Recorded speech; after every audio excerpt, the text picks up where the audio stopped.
So, Rosie, firstly, congratulations on your success at representing the UK at WorldSkills. Thousands applied. That's a fantastic achievement.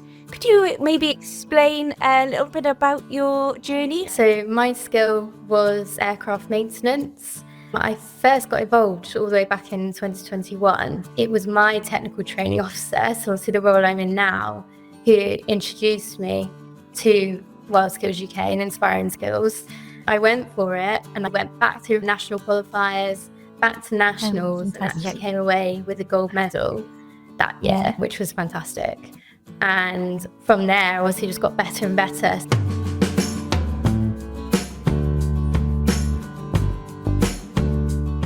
Welcome to the 5th episode of the Learning Collab, where we collaborate with industry experts and experienced practitioners to bring you hints, tips and advice from the world of post-16 education to help improve your learners' experiences and outcomes. I'm Ros Protheroe, Director of Panda Education and Training, and today we're exploring the world of skills competitions.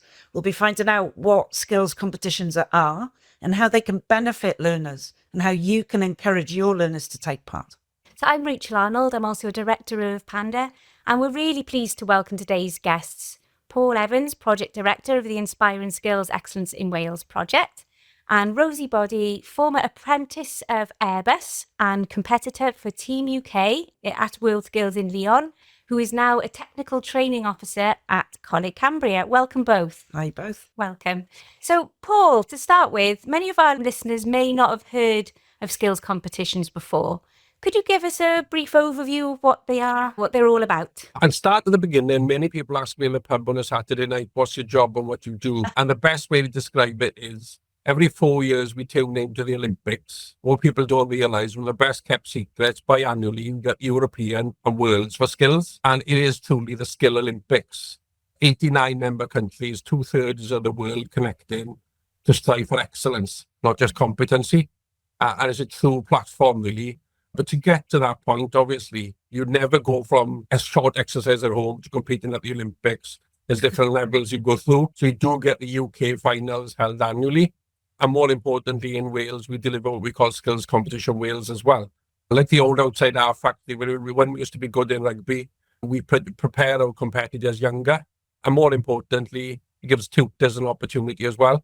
And assessors, work-based learning assessors, really, to strive for excellence. And it is the most rewarding thing I've ever been involved in. And we've got competitions in construction and infrastructure, business, digital and creative, engineering and technology, health, hospitality and lifestyle. So that gives you an overview. Approximately 60 competitions internationally. Unfortunately, the UK don't compete in every one, but we do compete internationally as a part of Team UK. There's about 30 competitions the UK select. There is an age requirement, obviously, and you need to reach a standard. So not everybody's going to go.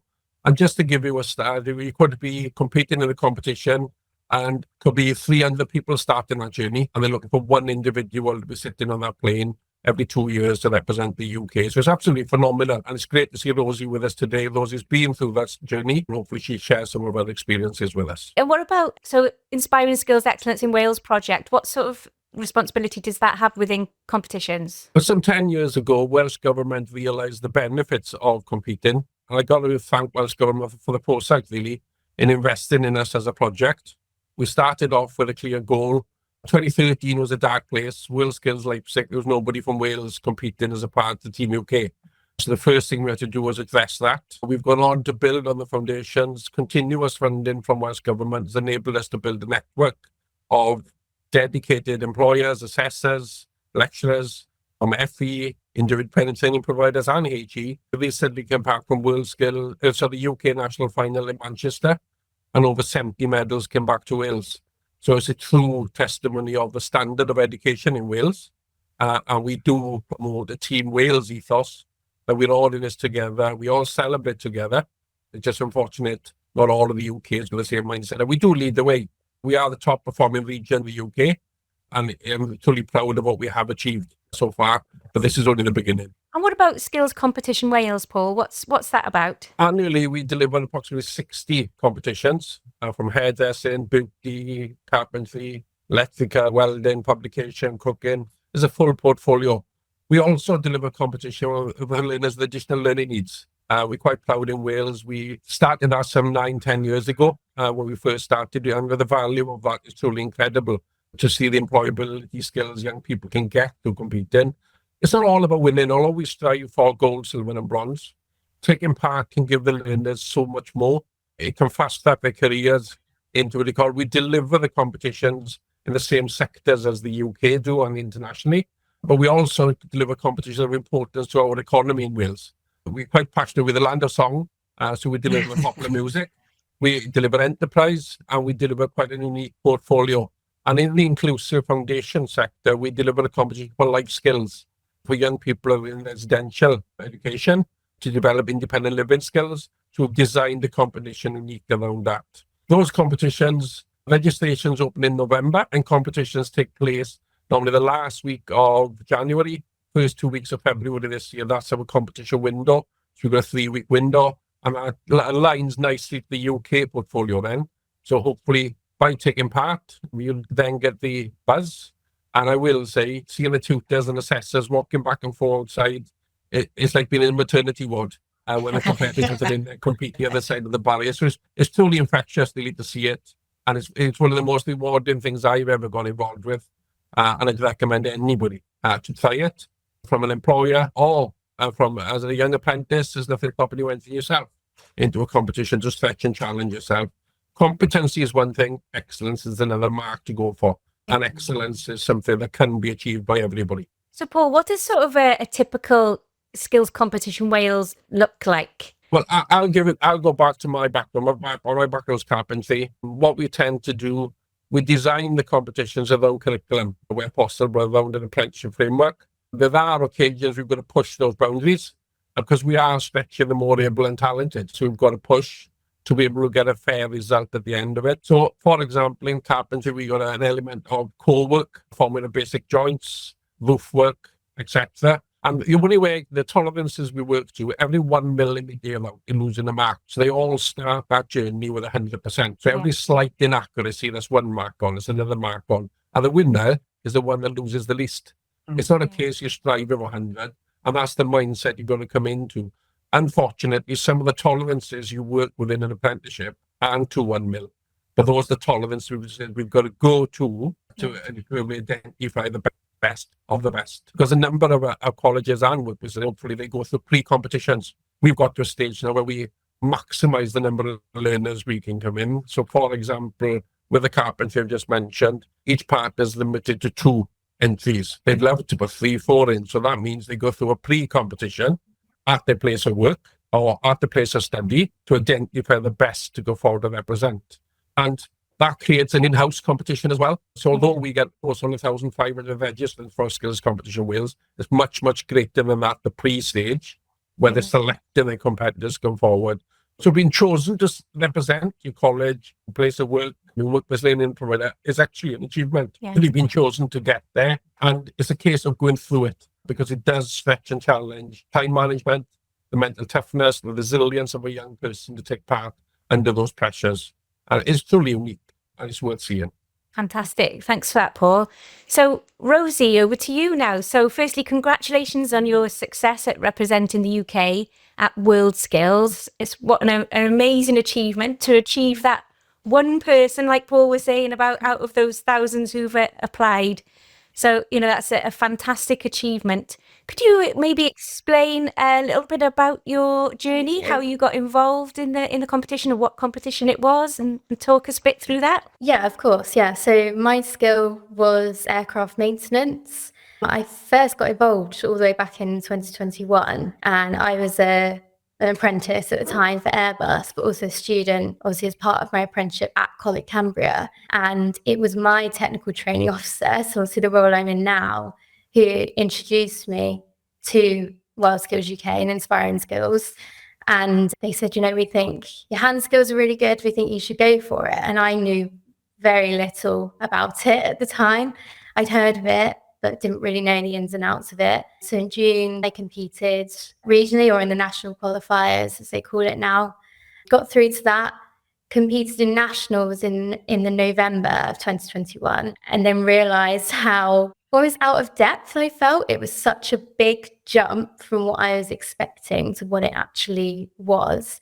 And I think the biggest challenge as well, and a challenge that I found all the way through the cycle, which I'll get onto, is that the skill is aircraft maintenance. And my job and my training at the time, as much as it sounds very similar, was actually aircraft manufacturing. And there was a massive difference in a lot of the skill sets. So I was good in certain areas, but there were a lot of areas that needed a lot of development or that I didn't really know at all. So I didn't medal that nationals year, but it came to the following year and it was actually, so Jimmy, who was my training manager all through Squad UK and Team UK, he was a judge at nationals, and my curriculum director at college that said, we think you should do it again. And in my head, I'm thinking that was a lot the first time, but I went for it and I did it, sort of knowing a bit more what to expect. So went back through national qualifiers, back to nationals, and actually came away with a gold medal that year, which was fantastic. And from there, obviously, just got better and better. So I got selected into what's called Squad UK, which is part of WorldSkills UK, where it's normally between 2 and 5 people to start with. You go to an event called Back to Basics, where they literally take all your skills right back to the basics, essentially, to see what you can do. They're not looking for you to be perfect. They're looking for that development, I suppose, or the potential to develop. And I got through that and then went through Squad UK with 2 other people, which then whittled down to 1 other person. So that process was just over a year. And then in May 2024, I actually got selected for Team UK and then underwent 6 months of intensive training to then go to Lyon in September. What do you think are the main benefits that you've had personally for like your own personal growth for taking part? I think a lot of people are very quick to focus obviously on the skill side of development, and there obviously was that. As I said, I learned pretty much everything I know about aircraft maintenance from WorldSkills UK,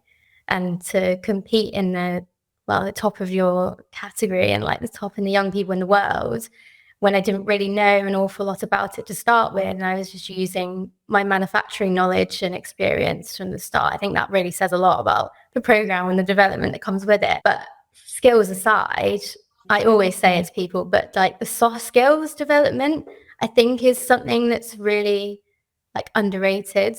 I think communication and confidence, to be able to, I think, go into a process of something that I wasn't familiar with, and then to be able to compete in something that I wasn't familiar with takes quite a lot of confidence. And also to be able to compete in front of 250,000 people in football they had in Lyon over the 4 days, and he has to do public speaking, and it almost sounds a little bit cliche, but it does change you as a person. And that is what I always say to people. I'm a completely different person to who I was 3 years ago when I started the process. And I think a lot of people would agree with that as well. So yeah, I think it isn't just the technical side, it is everything else on top of it. And employability skills and and all that goes with it. That's amazing. And Paul, like Rosie got to the top. She got to that one person who took part. What do you think the benefits are of entering Skills Competition Wales, which is over 1 day, or WorldSkills UK, just to be a part of that process? What benefits do you think that brings to people? I think just touching on what Rosie said, the first experience she had, she wasn't successful. And I think that meant the toughness, that resilience to come back and want to better yourself. People go through life sometimes, they don't stretch and challenge themselves enough. And just picking up a couple of things, performance under pressure is one thing. Rosie's experienced that with 250,000 people walking around looking at her. Not just that, when you compete in the national final, when you're actually competing against somebody else for a seat in that plane. But it's no different to taking part in Skills Competition Wales, where there might be 15 carpenters in a room competing to be the best. But then what we say is, that is one heat. In Wales, we tend to have 3 heats. So actually, there's 45 carpenters competing to be the best. So you might be the best in that room, but how would you compare to the heat that's going to be held in North? The heat that's going to be held in West. So I think the mental toughness, resilience comes from competing, striving for excellence, not just competency, is something that a young person can do. Time management, and go back to the beginning, Rosie, I think it's dealing with a setback of not being successful, having the thing to come back, reset, like where do I need to improve? And that's what employers are looking for. They're looking for young people. And I will say, Rosie, I don't think you'd be in the position you are now unless you've gone on that journey. And everything we're talking about are skills that employers are looking for in young people. Increased productivity, effective team working, etc. It all comes from a competition environment. And it rubs off. It is contagious. It is a good virus to have. Once you've got the skill virus, you can't get rid of it. I suppose if you're in a work environment anyway, if you're in an apprenticeship, so for example, if you're in an apprenticeship in health and social care, every day you're working to quality standards and deadlines and speaking to people. So a day in competition is just putting those skills that you do every day to the test. What do you think about that? I think that definitely has an element of truth, but I think as well that with skills competitions, or in aircraft maintenance anyway, and I know it is similar in other skills, it covers so many areas of the industry. So like my skill had 5 modules in it. So in one, you're inspecting an aircraft for faults, the helicopter, and you had to identify them. Another one, you were dealing with aircraft electrics. Another one, you were dealing with metal structures, composite. And you would never find an aircraft engineer or an aircraft maintenance technician who was skilled in all 5. And I think that is what makes it so challenging in a way, because you have got to be that like jack of all trades and then be able to do it under pressure as well. So obviously, like in my apprenticeship, we'll say obviously it was manufacturing, but metal fabrication, like structures, was what I did mainly. And that was just one of 5. So I think that is where the challenge comes in, because you can obviously practice an element of it in your day-to-day, and obviously you're always wanting to strive for excellence. But when sort of 75% of your competition actually isn't your day-to-day job, and you're essentially learning a whole new skill set, not only to a basic level, but to the best in your country or to the best in the world, I think that is what a lot of people don't realize. And you try and say, like, you know, and I think that is what makes you so employable as well and attractive to employers, because they're saying, oh, you know, they've covered like all the areas of the industry. They're not just specializing in one. They've just competed at such a high level in multiple. So, Rosie, you mentioned, you know, at the time you were employed as an apprentice. How did your employer feel then about you taking part in competitions? So Airbus always enter apprentices into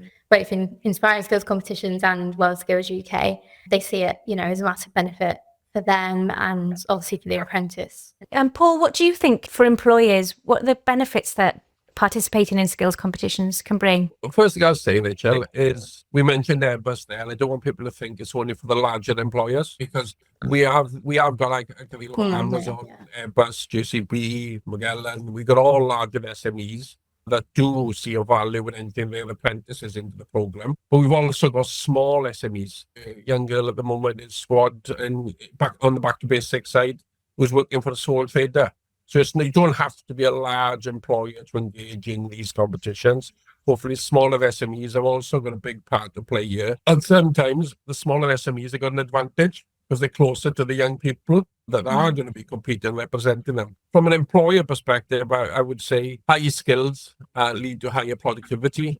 Employer profile as well, where if you are tendering for work, etc., if you have got young people employed with you that'll be recognised as being the best in Wales, best in the UK, best in Europe, competing on the world stage, that's not bad for the company profile where you are tendering for work. And it's also good to promote your apprenticeship frameworks for the larger employers that have taken on a large amount of apprentices every year. What better way of promoting your apprenticeship frameworks, apprenticeships that you're delivering as an organisation by allowing your apprentices to go on the PR that you get from it as a company is immense, but the skilled young individuals you're getting back, they might be young in age, but the amount of experience they've got is phenomenal. And Rosie quickly mentioned there, she had 18 months of training. That's intense training. Comes at a massive cost to the WorldSkills. We also invest from the Inspiring Skills project as well. Rosie mentioned there she was competing against another 2 competitors. We wanted Rosie in that plane. So Rosie identified a weakness in herself, that the other competitors were better. We would then go away and find that training to hopefully get as many Welsh competitors as we can on that plane in Lyon. We successfully did it, Rosie, didn't we? And we're quite proud of what we achieved. What would you say, Paul? Because I know in apprenticeships, assessors working with employers, they might say, well, employers won't release them for competition. I know skills competition is like a day out of work, isn't it? And WorldSkills UK is about 4 days out of work. What would you say to assessors or employers to encourage them to take part? What I would say is that try and convince the employer that the added value or the softer skills those individuals are going to come back with. You can't put that day, the cost of a day compared to what that learner is going to get, win, lose, or just take part. You can't replicate that in any other shape or form. And it's also good for morale in your place of work as well. That somebody is being chosen to go and get behind those young people. If you're fortunate enough to have an apprentice that a work-based learning assessors come and say, look, we'd really like to put this learner forward, they must have seen some talent there.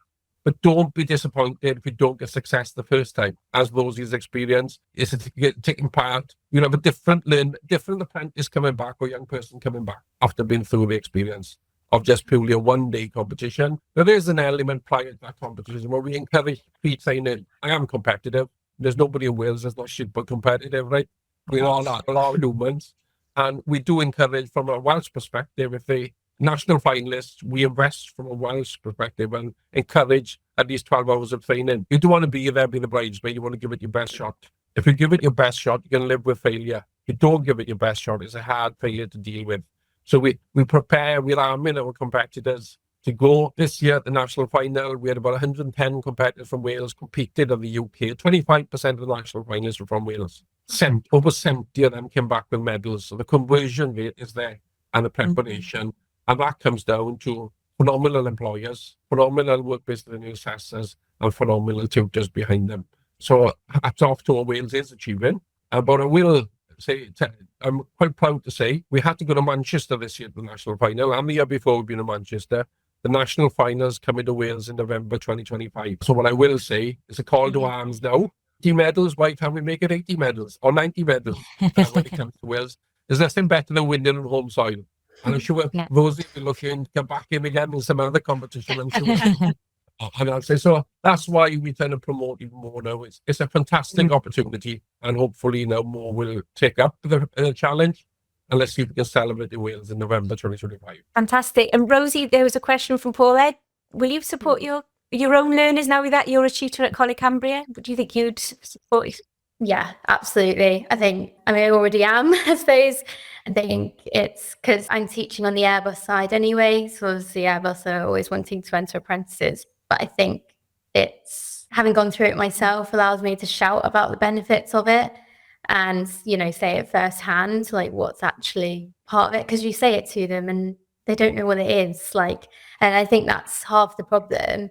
It's actually from an employer perspective as well. I think it is lack of understanding sometimes that is linked to potentially the lack of support. And if people realize what was actually involved and what benefits come with it, then they would understand how major it is and how it is essentially the Skills Olympics. But people hear WorldSkills UK or Inspiring competitions and they're like, what's that? Which is, we were saying the goal is to be able to say WorldSkills UK and people would know it exactly as if you were to say the Olympics, because that is the scale that it is on. So I was literally showing some of my students some photos from Lyon the other day and they were like, oh my goodness, I didn't even know that was the scale, that's so cool. And you're like, yeah, it is cool. So yeah, I will be very much.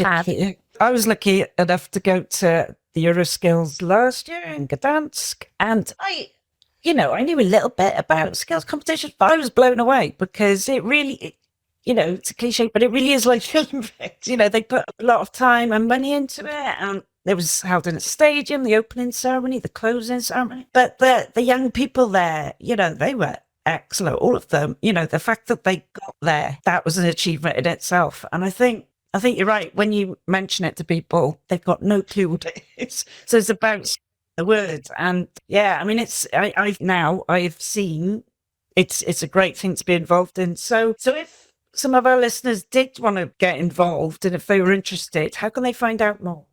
I would say Skills Competition Wales, the timeline for that, registration's open in November.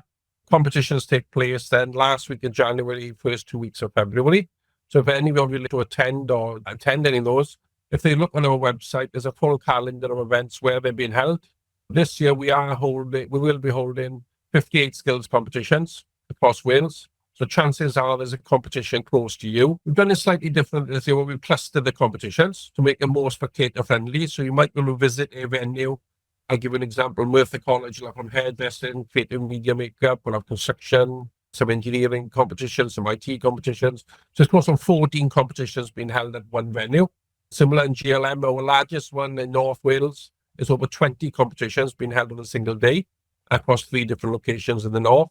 So we're trying to make them more spectator friendly. There's an opportunity there for young people that are thinking of taking up an apprenticeship to come in as well, hopefully, and walk around and see that skill entails. So that's the Skills Competition Wales timeline. We've then got February, March, the national registration portals open. Skill Build will be opening their portal beginning of February, and then WorldSkills UK registration portal will open in March. Timely, we do our awards. We recognise our gold, silver and bronze on the 13th of March. So hopefully they will then go into the UK cycle. There's no direct link. You haven't got to take part in the Welsh competition. So please don't think now, oh, we've missed, now we can't do this year. You can immediately go register at the UK level. The only thing you missed out on is the opportunity to hone your skills. All those briefs, all those tasks are available online and have been since September. In Wales, we try to do it without the brown envelope. People think, what do you mean a brown envelope? When I sort of register my own learners, it's been a brown envelope coming in with the drawings, the tasks, and nobody knew. You always question who knows and who's got inside information. There's none of that in Wales. We publicise the tasks in September to enable tutors and assessors be confident that their learners have got the required skill set to take part in our competitions. At a UK level, it's slightly different. It is a task that's set, but normally there's a passive stage at the UK level where you've got to do you've got about a couple of days to do a pre-competition and you send it away for central marking. So I would encourage everybody to get involved. Although our registrations is going to go gone, as an invite to everybody to join, have a look on our website. There's a calendar of events there. You're welcome to turn up, and hopefully one of our team will be there to take you a walk around. If there's any employers that want to come as well to see what it's about, they're welcome to do that. And hopefully you'll see you celebrating with us then when it comes to the UK national finals in November 2025 in Wales. So that's the stepping stones really through there. But I would encourage anybody to do in-house competitions as well. Try and embed competition activity into your activities where possible. Even in a place of work, a little competition between individuals is not a bad thing to have. Surprising, and a lot of people thrive on that element of competition, but pushing as well. That's great. And I think something that you said there, all the tutors, all the assessors are in one place at one time. So it's a great opportunity for networking as well, isn't it, for us tutors to meet one another and potentially have their own CPD while they're at their competition as well. That's great. So just to finish then, for any listeners on our Panda Education YouTube channel, which you just search up Panda Education and Training on YouTube, we do have an information video called Skills Competitions, Why They're Good for Business. And it's just a summary, really, an overview of what skills competitions are, how people can get involved. So if you do want any more information on that, have a look on there. You can have a look on the Inspiring Skills Excellence website or the WorldSkills UK website for getting any more information, or contact Paul at the Inspiring Skills project based in Coleg Sirgar. Fantastic. And if you check out our YouTube channel whilst you're checking out that skills competition video, we'll put all the links below this video for this podcast today as well.